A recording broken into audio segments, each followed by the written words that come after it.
Hello, everyone, and welcome to Northern Now, the digital event series presented by NMU Alumni Relations for our alumni and friends. I'm Robin Still, the Executive Director of Alumni Relations here at NMU, and I'm so glad you've joined us for tonight's discussion. We're excited to pick the series back up again and share insights from fellow alumni entrepreneurs. But before we get going, we'll have a few minutes of some logistics. While we're unable to see and hear you during the webinar format, we still want to hear from you. Moderator Corinne Bodman and I will be monitoring the Q&A section. So if you have questions or comments for our panelists, please drop them in the Q&A. You can use the chat function at the bottom of your screen to chat with fellow alumni and friends tuning in. And please note, in the chat window, there is a drop-down menu to send chats to all panelists or all panelists and attendees. The default is set to panelists, so be sure to change that to all panelists and attendees to chat with fellow Wildcats. Northern Now takes place the second Wednesday of every month. We're still securing a topic for November, so if you have any ideas, let us know. We'll be back in December with NMU's executive chef and alumna, Alden Griffiths, for another holiday cooking segment, and that was a lot of fun. So if you're able, I encourage you all to join in for that. And in January, we'll welcome a panel of theater and dance alumni. In February, we're looking to partner with NMU's Center for Rural Health. And more information on all of these upcoming events will be available soon, so watch your email. And you can visit nmu.edu/alumni for more information. And don't forget to follow us on social media to stay up to date on all things alumni and NMU.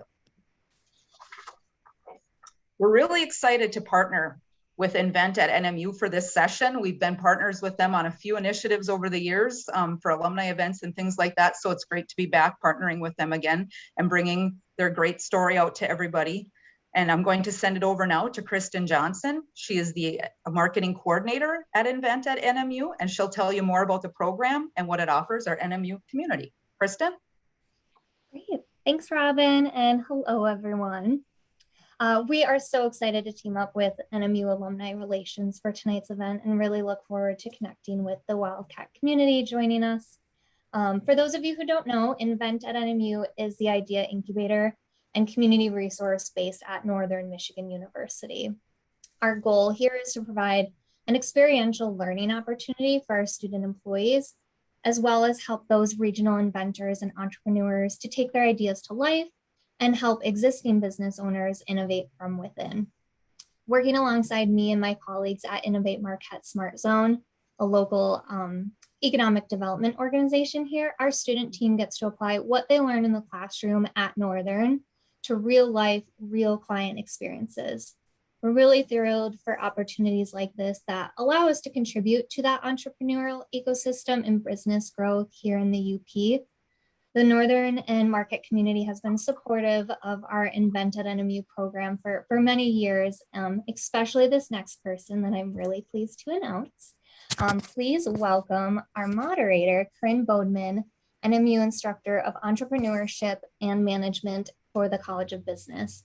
Corinne, thank you so much for being here with us tonight. My pleasure, Kristen. Thank you, and thank you for throwing the ball over. I'm excited to be here. You can see a blackboard behind me. We have a class in entrepreneurial marketing going on right now. So thank you so much, and I'm tickled to be here. And I am very excited to introduce our three alumni panelists. We have Joe Teal, who's a 2003 graduate, also football player from Northern Michigan University. Joe runs Innovate Smart Zone and Invent at NMU, and he's been a delight to work with, and I'm gonna let him tell us a little about himself. Thank you, Corey. I really appreciate it. And thanks so much for inviting me tonight. I'm really honored to be here.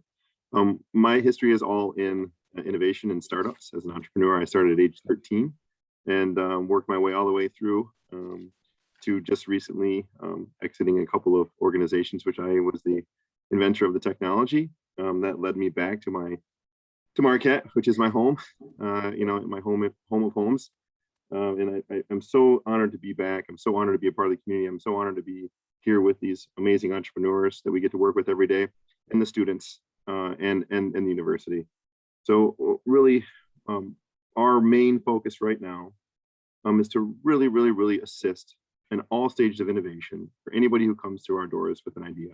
So if anyone's out there with an idea, we can help you from napkin drawing all the way to scale with our process. And hopefully tonight you'll hear some more stories of that same type of activity happening in our organization.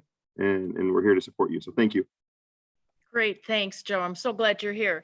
Next is Ian Altabello, who's a 2019 graduate and founder of Boreal Collective, which is a creative marketing company that connects people to education, business to business, and talent to opportunity. Ian, good to see you. Tell us about yourself, please. Yeah, I'm originally from Ishpeming, Michigan. I graduated from Westwood. Obviously had the pleasure of going to Northern. Had a unique experience. I didn't do the 4-year thing. I kind of dropped out for a year just to really find myself. I went in the trades, and that kind of led me back into Northern when I really wanted to get more into the communications and marketing. And I had a really great experiences with agencies before owning a company. A company, and I have roughly now 5 years of experience in professional social media and reputation management. And before returning home to the great UP, I spent some time in the Nashville music scene. And that kind of really gave me a whole view on, the type of talented creatives that are out there. And I can talk about the collective, obviously, in just a little bit. Terrific, thank you. And of course, last but never least is Britta Carlson. She operates and has started, she's a 2012 graduate of Northern and is CEO and founder of MedPro Share, an online marketplace for therapists and other licensed medical professionals to sell their resources, as well as search and buy other medical professionals' resources. Britta, tell us a little bit about yourself, please. Thank you for the beautiful intro. I super appreciate it. I first fell in love with powerlifting, which led me to Northern's Olympic weightlifting program. So my journey here has really been founded upon love. For every journey I've stepped on along the way, it led me into my undergrad into health and fitness management, where then I managed a doctor's office in the area and loved Marquette so much I did not want to leave. So I found a distance-based occupational therapy program and gained my master's while I was able to stay here in Marquette, manage that doctor's office, and continue my lifting. From there, that's where I was able to realize the top 3 things that were most important to me as a therapist in the health field, those being confidence and competence, treating a variety of diagnoses, as well as a variety of settings. Living in a rural area, you're going to see it all, and you need to be able to treat it all. And I want to do it just as well as somebody that's in an urban environment. And that's how MedPro Share was birthed, to solve those 3 things through information sharing and technology, with a code that teachers have cracked and is now $1 billion industry annually. That's awesome. Thank you. I'm so excited to hear. I've heard so much about you, and I'm glad I've finally gotten a chance to meet you. So audience, thank you for joining us. I have a list of questions, but I know you don't want me to do all the asking. There is a Q&A function below. Both Kristen and I and Robin will be checking that and getting questions, but I'm going to kick it off with, to all 3 of you, and if I have to stop you from talking, I will, but I don't want to. But to all 3 of you, when did you decide to start your businesses? When did this happen? And was there a specific aha moment you realized what it was and what you wanted and needed to do? And who wants to go first? I can jump in. Please do. Absolutely. I started post-divorce with notebooks full of ideas, fearful that my epitaph was going to read lots of ideas dead in the nightstand. And that was my first hunch. My second being the amount of toolkits I had created of patient handouts, treatment protocols, and evaluations, and how heavy those began to get as I moved from location to location, finding the best spot here in Marquette. Having physical copies is not really the answer to the 21st century, and as well as how quickly those were getting outdated. The aha moment for me when I walked through the doors of NMU Invent was dropping all those notebooks on their table and saying, which one do I run with? And through their validation process, that confirmed the need and the space in the market for a concept like MedPro Share. Terrific. Joe, I know a little bit about your story, about sharing it with the audience. Sure. My aha moment was when I was about 8 years old, and I was at home and I was tearing apart my mom's car in the middle of the night, and my dad came in the garage and said, you need to get that back together. or tearing apart the VCR or something. I was always very curious about things. And when I was 13 years old, there was a need in our local area for a maintenance for homes on lakes. So I started lakeside maintenance at age 13, and then continued on a number of businesses since then. I've always been an entrepreneur. I've always been a business person. Really, my big aha was in 2019. I graduated from 2009. I'm sorry. I graduated from Northern. I had worked as an industrial engineer. I'm in automotive. I had gone on to be in food and confectionery, and I had got about a bunch of certifications and technical certifications as an industrial engineer and a total productive maintenance champion for Sara Lee Corporate. And in 2009, I went on my own and I invented 2 Bluetooth electronics headset products. I actually won CES Award, Best of Innovations in 2010, and the second prize in 2010 for 2 Bluetooth headsets, and kind of went on my international tour around microelectronics and some specific technologies in that space. And that was really the aha moment, like I can actually do this on a big scale. From there, I wanted to travel the world about 20 times and have exited a number of companies and been involved in hundreds of ideas since that point and helped countless entrepreneurs. And I just really, the underlying theme for me has always been giving back to the entrepreneurship communities that I have access to as a mentor, so that I can really share all those experiences. So that was really where it was for me. And the biggest thing of that is really have no bounds. And when you see opportunity, go at it as hard as you can. Right. Oh, I tell my students that all the time. That's a great answer. Ian, share with us. Yeah, I was roughly 2 months down in Nashville, working with celebrities and just getting pushed to the max to produce creative that obviously is just so turn and burn nowadays. And basically in those 2 months, I realized that there were a lot of consistencies in the creative and marketing world, both in the actual industry and our students, and more specifically in rural America. So, and kind of similar to Joe, I've been knocking on doors and mowing lawns and paying my summer away for a while now. And it just took me up until about a year, probably 2 years now, to know that I actually had this entrepreneurial spirit. Excellent, thank you. And Ian, you shared a little bit about Boreal Collective. Is it more than just social media marketing? It's more than that, is it not? Yeah. So in the sense, if I was gonna do an elevator pitch, the Boreal Collective is a creative marketing company that is comprised of a bunch of creative people, both at the college level, and we actually have high school interns now, but obviously at the highest level where we have professor level developers and designers and people that have been in the industry for several years. And so this process of having the collective model really allows the Boreal Collective to offer custom creative and marketing services towards its clients, all while helping careers, because we like to pair client brands on brand with the individual itself, so they actually build a meaningful portfolio as they move on in life. So great, thank you. Dennis asked a question, and Dennis, hang tight. I'm going to hold off on asking it because we're going to work our way to that. So Brooke asked a question: what is the one thing as a successful business owner would you tell an entrepreneur who is wanting to start their business? Boy, I hear that a lot. What is something you wish you knew back when you started that you now know? I'll call on you. I'm a teacher. You want me to do it? I'll call I'll on do you it. if you don't answer. The thing that I learned the most about business is the 3 L's. In 3 L's in business is lies, limbo, and loose ends. Really can kill your business fast. If you're an entrepreneur and you have any of those 3 in your business, you need to take that to ground. You need to eliminate that immediately. Really is an important thing. If I could add anything, the 3 L's: lies, limbo, and loose ends. Do not have that in your business at any point in time. All right. How about you, Ian? I would say it's very easy to stack up a lot against yourself starting a business. There's always going to be a million things to do.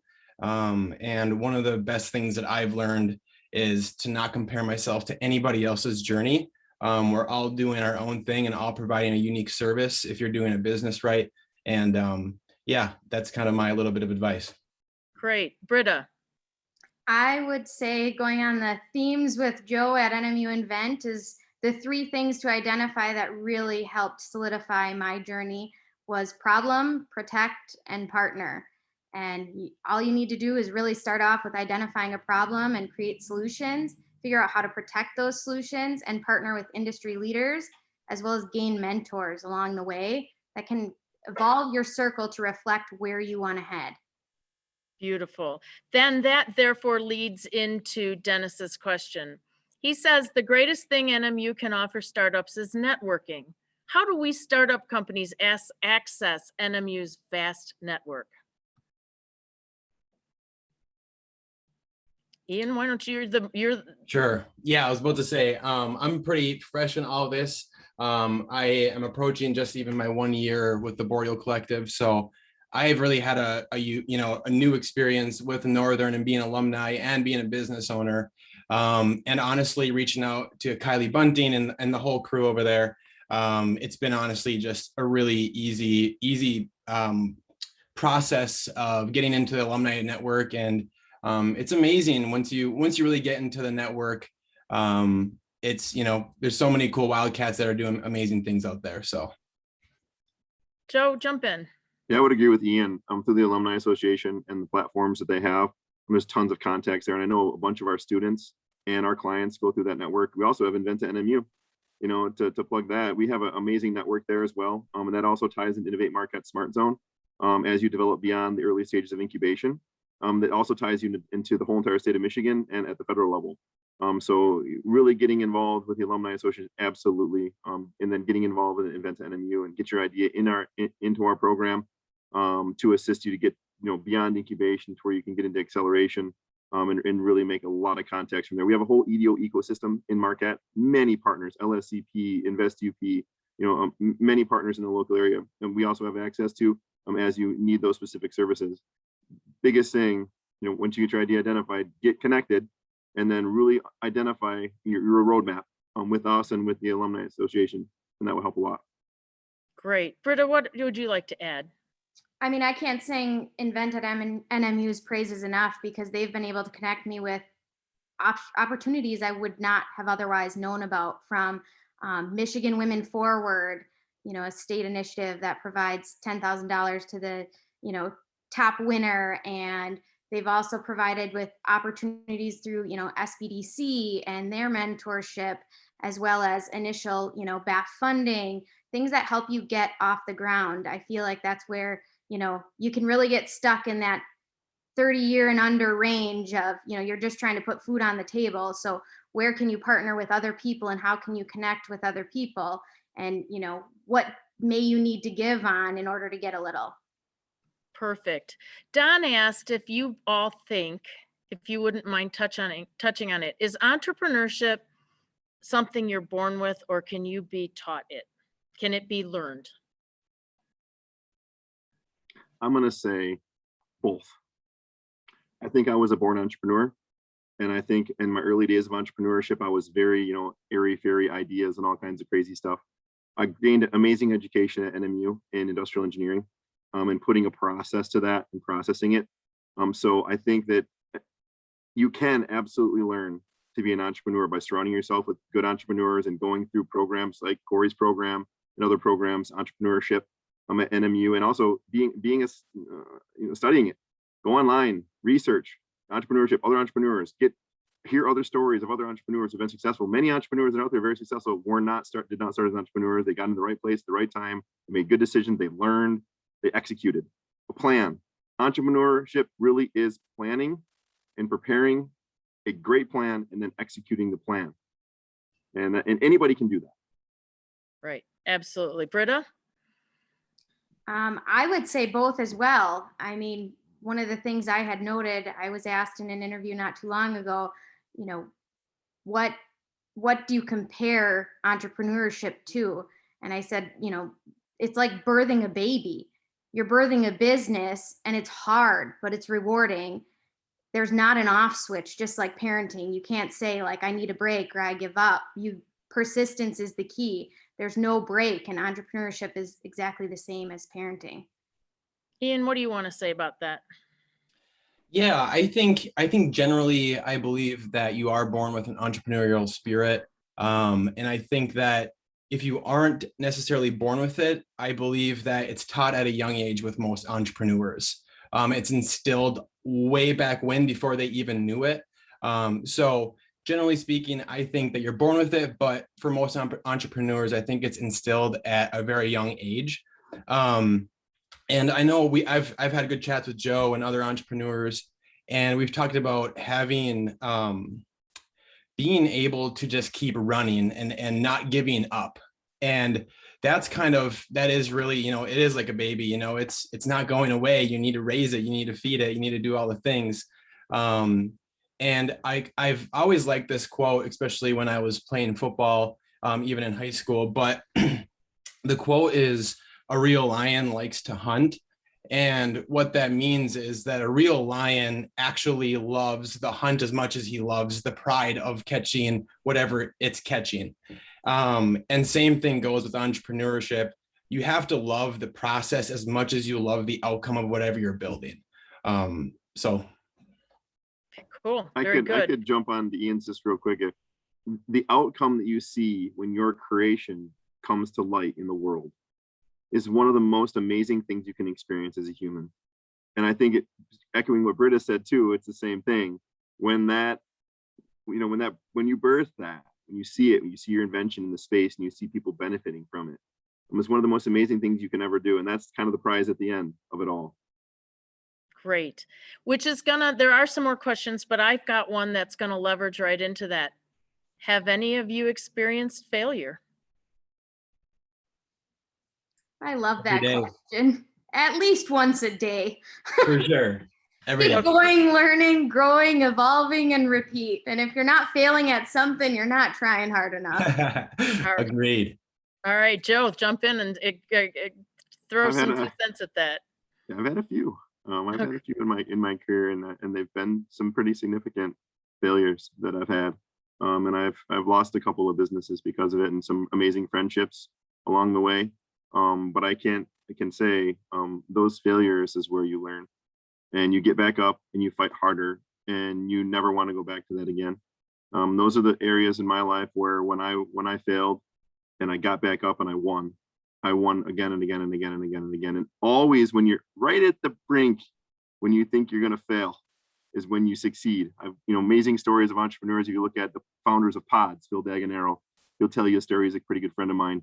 He'll tell you a story where he was, all his credit cards are limited out. His wife's about to divorce him because of the idea of pods. He's worked with this firefighter to build this machine to pick these pods up off the ground. And finally, in the end, they sold the company for millions and millions of dollars, like right on the brink of failure. So even though if you think you're failing, if you continue to fight and you continue to look to the next corner, you continue to go on and on and on, at some point in time when you think it's all going to go away is where most entrepreneurs will tell you when the door is open, and that's where they're the most successful. Absolutely. I concur. I see that same thing. So that leads us to another question, because I'm hearing the passion and the excitement start to build in all three of you. Cody wanted to know, what is the best memory so far amidst your accomplishments towards your success? What's your best or favorite memory? Britta, how about you first? Ooh, that one's a deep one. To narrow it down to one, I mean, I would say it's those moments that, my 4-year-old just before this saw me getting ready and came up on my lap and said, "Can I type my name, Mommy?" And I was able to describe to her why I'm doing what I'm doing, because it pays for where we live and what keeps us warm in the winter. Those to me are the moments that keep pushing me forward, because that's the way you keep, women engaged in business, is you raise the next generation to be as excited as you are. And for her to see me on my laptop, it's dinner time, but we're pushing through. Absolutely. Ian, what do you want to say about that? Could you restate the question just briefly? It was very good to answer, Britta, so I got lost in it. Cody wanted to know your best memories so far amidst your accomplishments towards your success. Yeah, I think it's tough to say. I think I have a lot of good memories yet to be had. But more recently, I've really been able to strike myself with a really good work-life balance.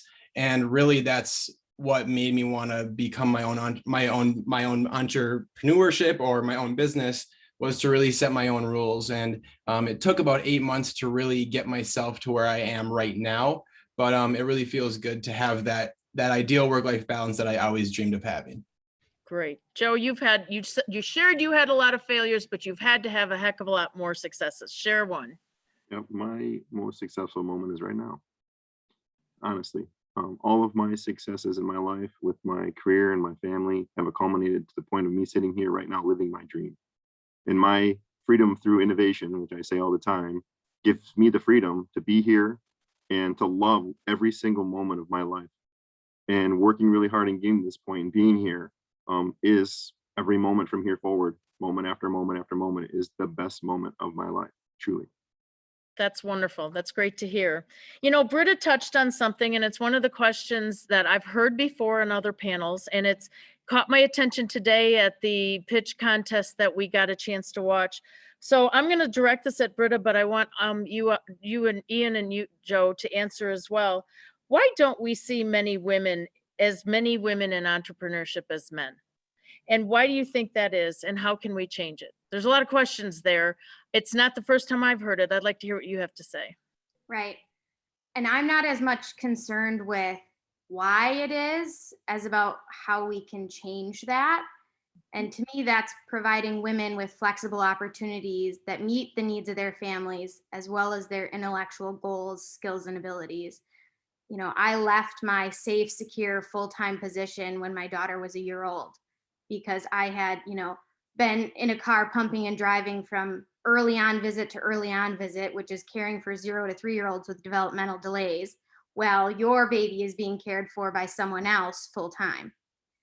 And that to me was, okay, I needed to go through crying at least 3 times a day to realize I need to do something different for her and for me. And I'm going to be the one that needs to take that step and step out of the comfort of what that provides in order to provide that to other women and other generations. So for her, my long-term goal, all in all, is to be able to provide women with early stage funding to create more women-led and founded companies that also work for their families. I want them to be able to take the stroller out in the afternoon because it's gorgeous, Right. Then our own daughters can see what's possible firsthand instead of ruminating over, the difference of what may be. Let's change what the future is. Exactly. Joe, today's pitch contest or pitch program that we watched, there was one woman in 10 or 20. Why is that? Well, I can tell you I have 3 daughters. And since they were very, very, very young, I have absolutely supported them in entrepreneurship, and they're very innovative and entrepreneurial as well. I think it's our job as parents, as mentors, to really engage equally and really ensure that we're providing as much of our knowledge and our support for talented people, right? I think there have been a lot of areas where we could have been a lot better as mentors in ensuring that we're finding the greatest talent, regardless of gender or creed.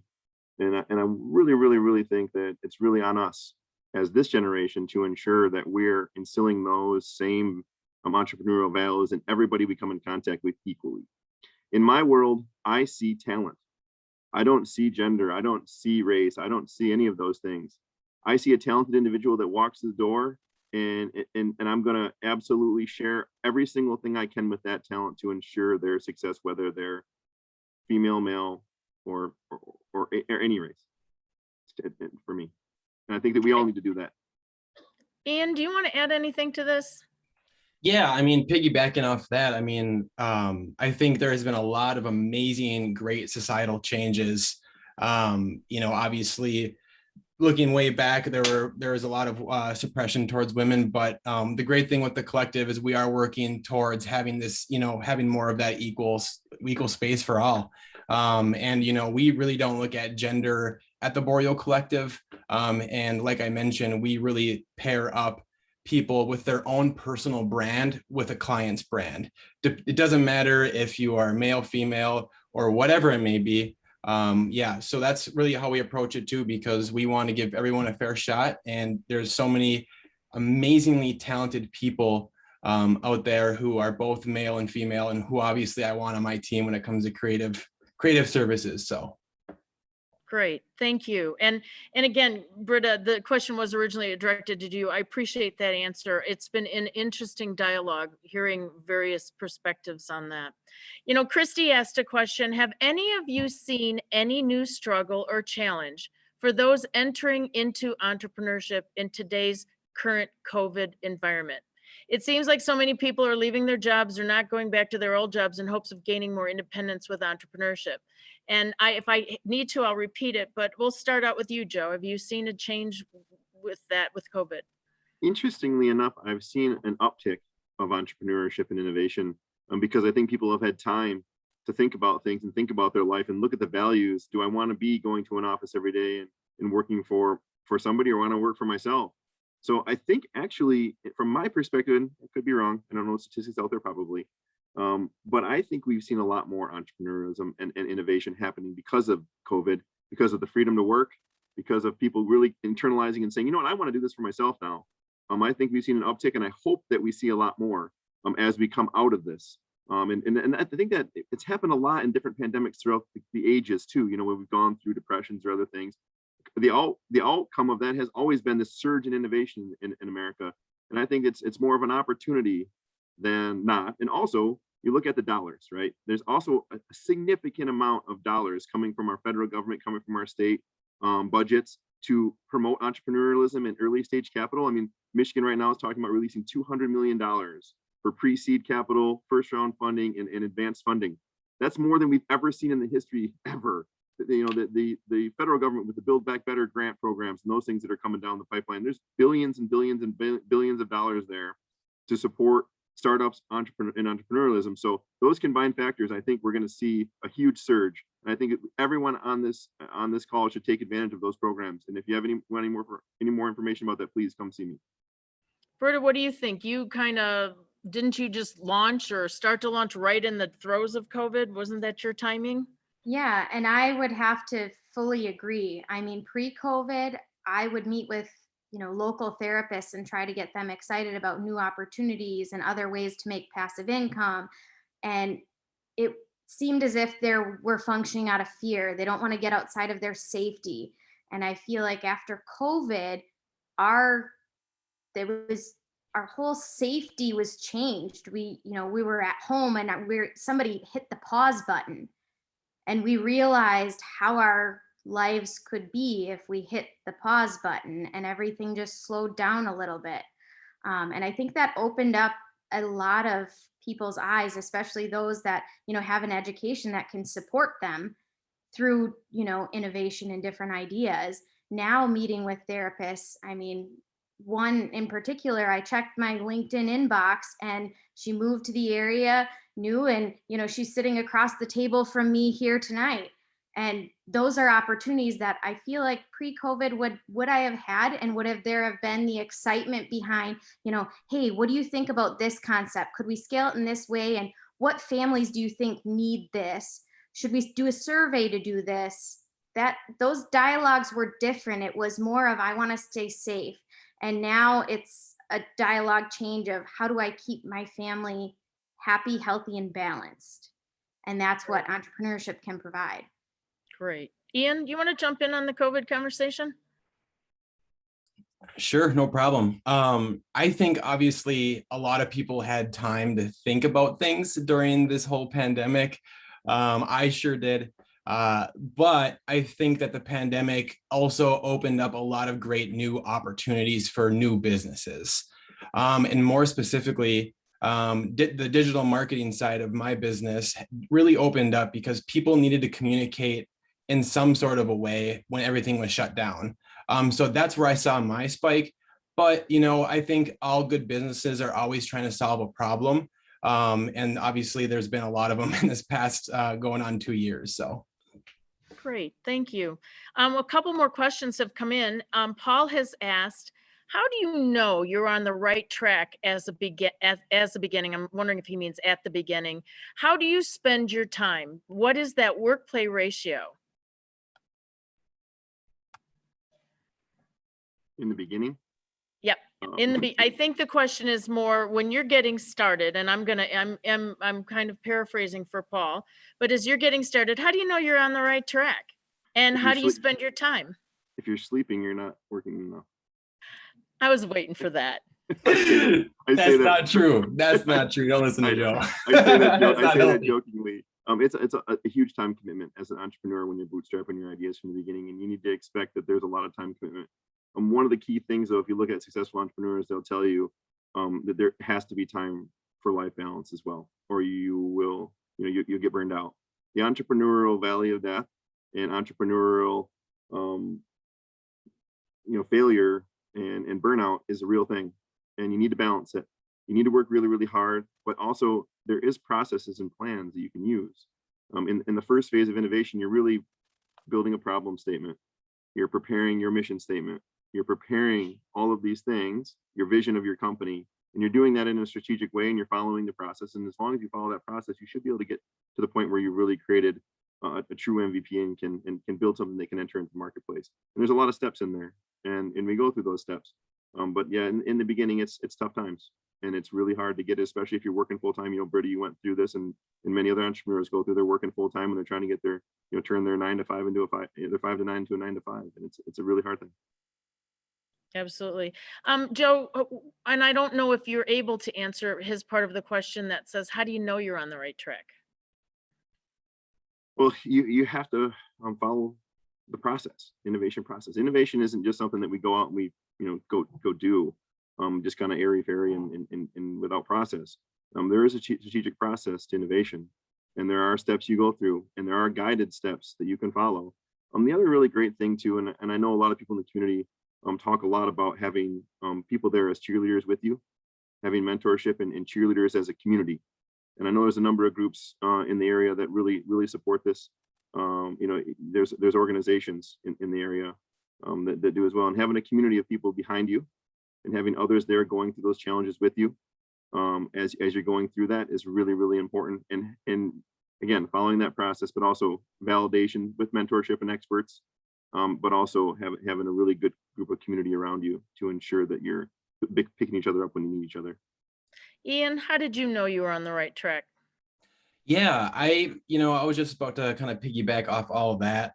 And, even before I filed for an LLC or to be even a business, I was asking for help and mentorship from any place that I could get, whether that be Invent NMU, which they took a huge load off of actually getting my LLC and all of that stuff that we talked about, how it's so easy to stack up so much against yourself in the early on. There are so many great organizations in Marquette alone, but even in the great state of Michigan that are offering amazing free services. And honestly, I owe a lot of that this year's success to the people who have helped me along the way. Great. Britta, I know again, you're new at this, but how did you know you were on the right track? I think part of knowing you're on the right track is questioning if you are on the right track. That's your first step to know that you're evolving and you're working hard at something that's meaningful to you. I find great success in having mentors and coaches that push me. Being an athlete, I was so used to having a coach that being able to go to NMU Invent or being able to reach out to a coach has really helped me to say, you've got X amount done. You are doing well. This year you filed a patent.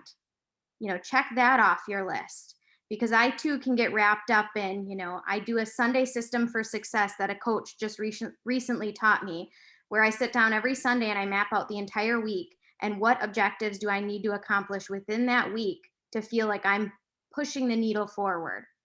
And now I've taken that from, okay, that's a week shot. Now what does that look like in a month's shot? How about a year's shot? What about the next 5 years shot? And where do I want my family vision to be in 5 years? And how do I align that with my career path and entrepreneurial goals? And there are nights where I've said, I met with a woman that created an orthopedic sling after she broke both her arms in her 50s and always wanted to be an entrepreneur. No health background. And she created an $8 sling and exited her company and lives in a penthouse in Coronado because of her success. And I said, I feel like I'm not doing enough. I'm not working hard enough. And she said, you got to realize all that you have done. And, she said, I thought my company would be, a year or two journey and it took me 20 years. So I think you need to have grace with yourself and feel good when you get to check those objectives off. That's a great answer. You know, Keith asked a question. People might tell themselves, I'm not an entrepreneur, or see it as a mysterious thing beyond their reach. How do you feel learning to apply the entrepreneurial mindset can benefit anyone's life, the community, or the world?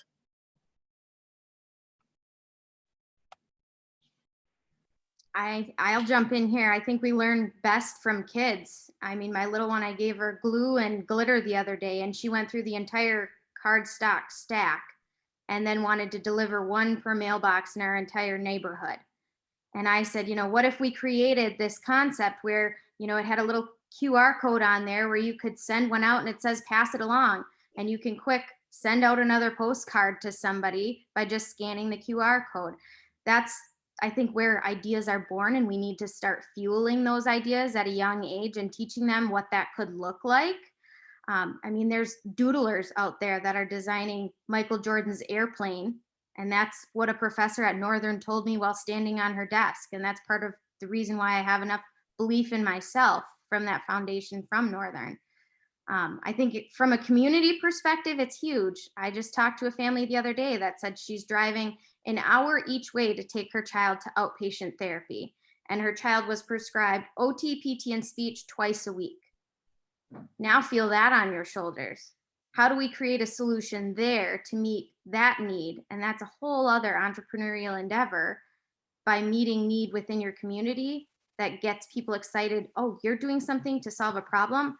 What problems do I see that I could solve? And you create a domino effect. That's a great answer. Gentlemen, do you want to add anything to that? Sure. You know, I think a lot of the entrepreneurial mindset is a lot of self-respect, right? Also leadership is a big one there. Flexibility is really important, to be flexible, be able to maneuver, be able to pivot. It's really important. And I think optimism and commitment are also very important to instill if you're looking at that mindset. But I think really the most is really self-respect and ensuring that you have a lot of self-respect and you really have gained that self-respect, because I think that will really drive you to the end. Ian, do you have anything you'd like to add before I move on? Yeah, just talking about the community part too, and Britta did touch on this, but you know, we're all just trying to solve a problem here. And I think before you get going, you need to ask yourself, is your idea solving a problem? And if if it does, and obviously you talk to the right mentors and the people who give you the right advice. But you know, going back to the whole community thing, I'm just trying to solve a problem right here in my hometown, but hopefully we can solve problems all over in rural America. Thank you. My friend Kurt has typed in a couple of questions, and one of them is, can entrepreneurs be defined or categorized in different types or different ways? Joe, I'm going to let you take that first. It's a pretty hard question. I think that I give it to you. Yeah, classification of entrepreneurs. You know, I guess you could classify entrepreneurs if there was a system for that, but I think all entrepreneurs really have the same vein in themselves, and that's a commitment to break down the next challenge, get through that challenge, and then find the next one, and break down that challenge and get through that one and find the next one. I think that if I was going to classify an entrepreneur, that's really how I'd classify him, as someone who looks at problems as opportunities, breaks those problems down either by themselves or finding experts to do it, and move into the next one until you're through them all. Ian, do you want to add anything to that? Yeah, I'd say that we're all musicians, but we're all a different genre. I think we all approach different processes a different way and run businesses a different way. So I agree with Joe. I think we all come from that similar vein, but we all have a very different genre on the way we approach the entrepreneurial ecosystem, but also, you know, just a business in general. Okay. Kurt continued on because he's been waiting long. Are there common roles to entrepreneurs? I know Kurt, so I know what he's alluding to. Do you see any common roles as entrepreneurs?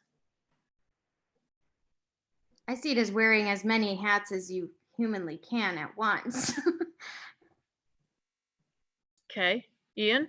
Yeah, I would say you have to, it's really important to admit when you're wrong or you don't really know anything, and trust the people that do. And that's really what the collective is I trust people that are way better at graphic design and web development and everything else, to provide really, really great services. Okay. Anybody want to add anything, I Joe? think vision. I think that having a really solid vision of what you want to accomplish, and then breaking it all the way back to where you are right now, and getting people on board with that vision and making that vision big enough where people can get on board and get behind you to accomplish it, and then also clear messaging of that vision. Great. Connect Marquette asked a question to each panelist. Can you give an example of how important collaboration in the community is these days? How important is community collaboration? Britta, do you want to start? Yeah, I'll start because I kind of just alluded to a problem that I recently found in our community of, families having to drive 2+ hours round trip to provide their child with a therapy session that was, recommended to their child. In that time, I've created a survey for that community to be able to determine what the need is out there and if I could provide a therapist and what ways could I partner. We have the problem now, what ways can I partner to make that feasible to families? Is that the student being able to stay after school and a therapist utilizing a classroom or an office out of that school to meet that need? Here in Marquette, I think we've seen a lot of pediatric clinics. My business is kind of melded also to boots on the ground, not just virtual, based on where it's at in the venture capitalist fundraising. How do I meet a need now that's here that we can create digital resources for to use to help many, creating a ripple effect? And I just reached out to, the Children's Museum. That's a great space. Can we provide resources out of existing structures without having to create overhead of a pediatric clinic that now has to charge much higher rates because of the overhead? How can we partner to make resources available to our community using what we already have? Joe, do you want to add anything about that? Absolutely imperative. All the alignment of resources and common goals will create much bigger successes. And we're seeing that happening now. This conversation has gone back when early entrepreneurs in the region, like Keith, who's on this call, and many others, all the way back to 2019, when they really started creating momentum in this region, and creating that momentum and building upon that and upon it to where we see today some pretty big successes that are coming our way and some pretty big opportunities from that momentum. But that's an alignment of resources. That's an alignment of mindsets. That's an alignment of initiatives, and open communication and transparency and platforms that we can all access to collaborate on and work together. And when in the future of Marquette, we're writing large grants with 15 different partners on those grants. We've just been awarded a pretty significant grant that was a collaboration of everyone in our community coming together and showing the federal government that we have the collaboration that we need to be awarded those grants, and that will continue, and we'll continue to build on that. So this is a conversation that's been going on for a long time in the region. And I think that, the early adopters and the early founders in the region, the early innovators in the region have worked on it for a long time. And I think that we finally have enough mass to kick this over and really create some really strategic alignment and some really huge wins for the region. Great. Ian, how about you? What's been your experience with community collaboration? Do you like it? What were your thoughts behind that? Well, obviously, my collaboration is how my business is ran. But, speaking as a whole community goes, collaboration has been so important this past year. And, obviously, when everything was shut down, it was really hard for everyone to kind of get together, or even, even if you're unemployed, trying to start something. So I was able to, kind of have this remote creative company that gave some people some opportunities when there wasn't really bright days ahead. But talking about major collaboration, even with quote unquote competitors for the collective locally, I think everyone, whether you're an agency or you're an independent artist or creative, I think they're all important in their own way and they do amazing things. And I think that's what it's kind of all about is, you know, having everybody have a unique opportunity and kind of admitting, like I said just a few minutes ago, when we're wrong and we're not the best at something, and that's really what collaboration is relying on other skills, relying on other people's skill sets. Great. There's a couple more questions, but I'm going to slightly change the track, and I would love some input or feedback because it will lead to the other questions. Do you, oh, where did the question go? I'm sorry. How did you first finance your startups? I think a lot of people don't understand how that works. How did you guys first finance it? Did you bootstrap it first? Did you tap out all your credit cards? How did that financing look like? It could be one of many things. Early on, I bootstrapped everything myself and did it all on my own until about 2009. I was actually angel invested about $1 million, and I worked for 6 months on Sundays to propose a plan to a very, very seasoned investor. And I worked my way through that. And so I've done it that way too. And I've also, from a business perspective, created really creative models of business to connect technologies together with partnerships to create a successful revenue model of an existing technology while also developing a new technology. So there's really 3 different things. One is, you know, bootstrapping and doing it yourself, and that's a hard way to do it, and everybody has to do it at some point in time to get to their goal. You can actually get investment on large scale with good ideas and hard work with investors and presenting your idea and being very passionate about what you do. But you can also find ways to partner with other companies and other technologies to combine those technologies to create revenue generating technologies in association with new innovations. Great. Ian, I saw you nodding your head.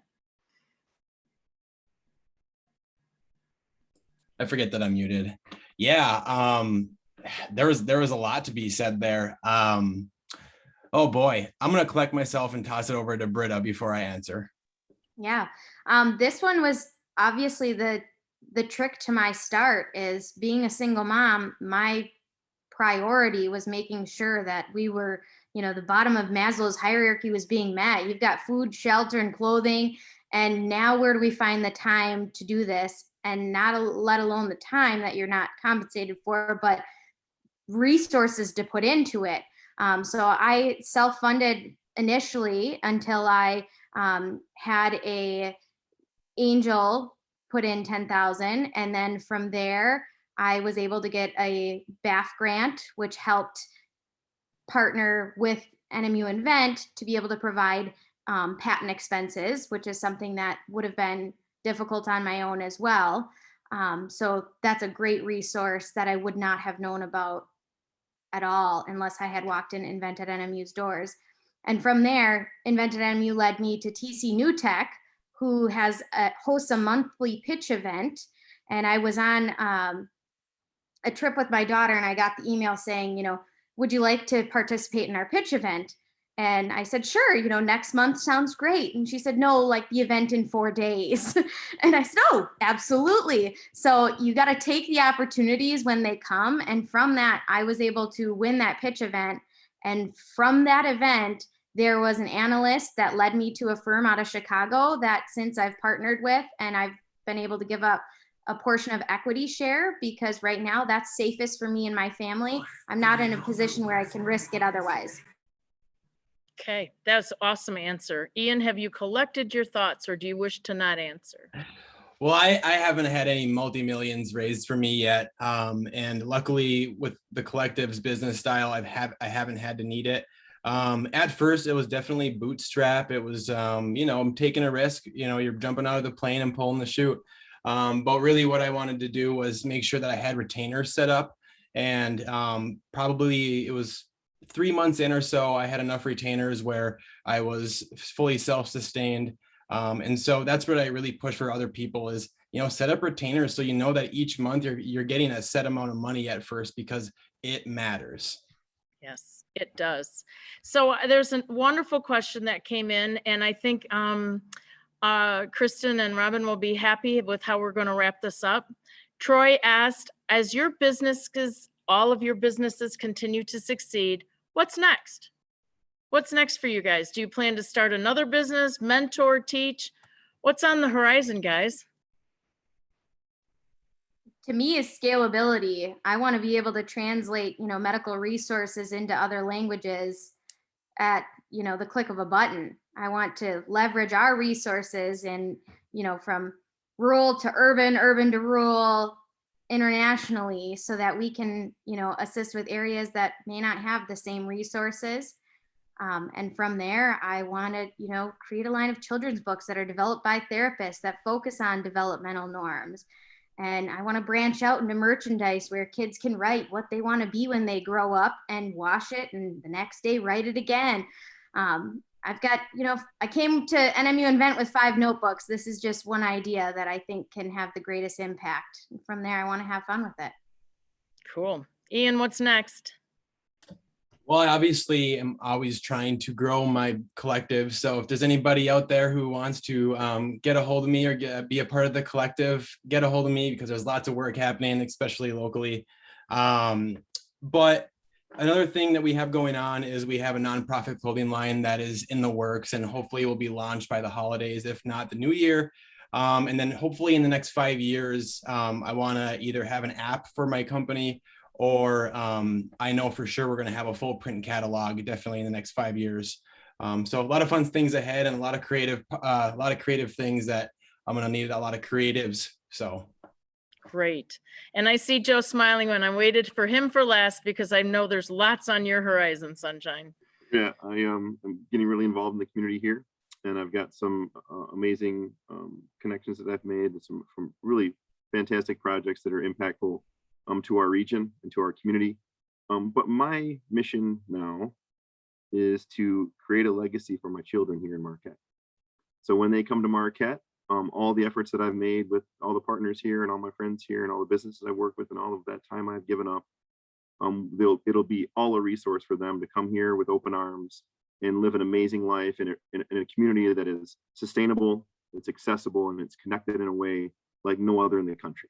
So this is my where I'm going is to leave that legacy here in Marquette and have them enjoy this experience here as much as we all get to, and then even more as time goes on. That's terrific. Now I'm looking out over my computer at a classroom that was very engaged and interested. So I'd like you to end it with a parting comment to my students. What would you like to tell them? Oh, now you sound like my students. I can do it. You all are amazing and profound humans, and you have everything in front of you right now, and you can do anything you want to do if you put your mind to it. We are here as in this space together, and we are profound. It wasn't by accident, and it's a big deal. It's billions and billions and billions and billions of chances that we're even sitting here in a conscious space communicating right now. And I think that you all really should recognize the fact that you are profound, that we're sitting here and what's happening, and respect that and love that and live your life to its absolute fullest. Britta, what would you like to add? The 2 things that I've really realigned to focus on is, what legacy are you leaving, and how authentic are you living in order to leave that legacy behind? What change are you impacting? What do you want your kids to say about the stamp you left on the world while you were here? And, was that for good? And how many did that impact? And what impact did that have on them that created a catalyst for change within them? Great. So go get it. I'm with you. And Ian, any last words you're the most recent graduate. Any last words? college is amazing. Don't wish it to go by any faster. I'm sure there are some classes that are bogging y'all down, but just keep at it. It's all worth it. The connections you make will carry on into the real world. Even being, pretty fresh out of college, it's amazing where people go after, you're all together there. So, and then, just one thing that what I've been learning is it always gets worse before it gets better. So if you're in a spot where you're just not digging it or you don't know what you're doing, don't worry, keep pushing forward, because like I said, it always gets worse before it gets better. So That's awesome advice from all three of you. And using a good sports analogy, I'm going to throw the ball back over to Robin and let her handle the end. All right, thanks so much, Joe, Britta, Corinne, Ian, Kristen, and all of you that joined in tonight. Great questions, great conversation. Ian, you hit the nail on the head with our alumni are doing wonderful things when they leave here. It's always rewarding from where I sit to see what our alums go on to do. So I thank you all. And keep an eye on your email and our website for the events that are upcoming. So we'll be getting that out here shortly. And we're also going to send a survey. So make sure you let us know what you thought about tonight's event. And if you have ideas for topics, please be sure to let us know that, especially November, as we're still looking for something for November. And we're also going to choose a winner from tonight's attendees and for a t-shirt. So watch for an email. One lucky winner will win a t-shirt. And if you have any questions for any of the presenters tonight, you can email us at alumni@nmu.edu and we'll kick those questions over and I'm sure they'll get back to you. And just keep in touch, follow us on social media and we'll be in touch. And thanks again, everybody, for a really great panel tonight. Thank you, everyone.